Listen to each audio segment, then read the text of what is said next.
श्वास श्वास पर नाम भजे, वृथा श्वास जन खोय।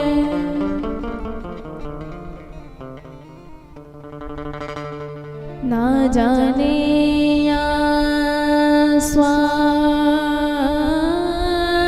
की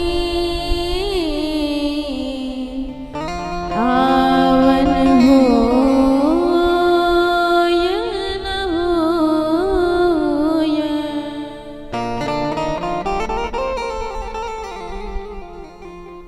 और सब कर मांगो एक फल राम चरण रति होय। क्योंकि बिना राम जी को पाए हम कभी पूर्ण और आनंदित नहीं हो सकते हैं।